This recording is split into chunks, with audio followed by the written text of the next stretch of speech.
It's much better inside. It was really too cold out there. Anyway, I have some good stories to tell you, and part of it has to do with becoming a Southerner when you weren't born that way. And really, sometimes it just fits in, and we just fit in the South. We retired here, and it was just a perfect place for us. Um, but I tell you one thing, I'm not going to be accepted around here for my biscuits. And you should have heard them when they heard I put sugar in my cornbread. Well, Grandma did. My grandma did, but I guess their grandma didn't.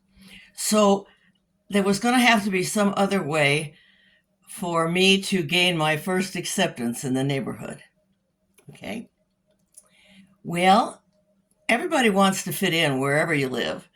And my husband and I had done some trap shooting in California when we lived there, and the neighbors didn't know that. I mean, they knew, we had guns and stuff like that, but they didn't know a whole lot about us. And my husband was invited to come down to the neighbors, which is down the hill about a quarter of a mile, and shoot what they called skeets, which was technically trap because it came from a single place. Skeet comes from the side and comes out like this.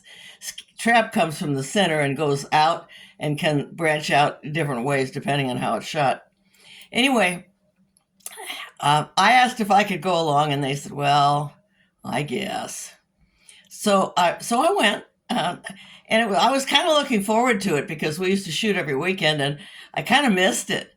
And so we went down to the neighbor's house, and we waited for them to to set up and everything. And I have a 20 gauge with a full choke, which means that I have to hit close. A full choke means it doesn't open wide like the pattern of shotgun pellets would. So I had to have I had to have good aim. There's 25 shells in a box. I took a box. This was out in a field, and they were hand throwing, and it was over a gully, so everybody was safe. No problem. And it was fun. It had been a while, and it was kind of like riding a bicycle for me. I just fell into it. It was great.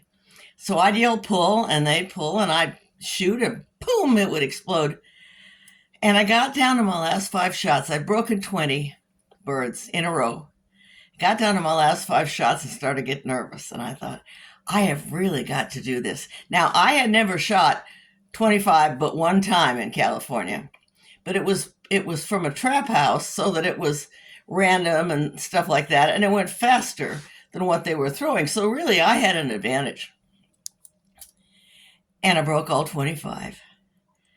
And oh, I tell you, I was just thrilled, absolutely thrilled. Now this is neighbors that hardly knew us at the time. We are fast friends now, but they didn't know us at the time. And so I thought, I am never going to do any better than this. And I'm on top. I'm going to quit while I'm ahead. So I begged off, and I did the Southern woman thing. I got to go home and cook, do laundry, clean up the house, that kind of stuff. And my husband just said, "Fine, I'll see you later," right? So when he finally came home, I asked him what they had said after I left. And he just busted up laughing. And he said, somebody, and a lot of these guys are still around. They're a lot older now, but they're still around. Somebody said, "Shoots pretty good for a girl." And that was my acceptance into the neighborhood. And it was one of the happy events that earned me a place as a country girl. I'm a lot older now, and I probably could still shoot like that. I don't very often, but it was so much fun, and it was the perfect opportunity to fit in with the country folks here, and a nicer bunch of people you'll never hope to meet. They're really great here. And I'm going to be here forever. Forever. Lock and load, guys.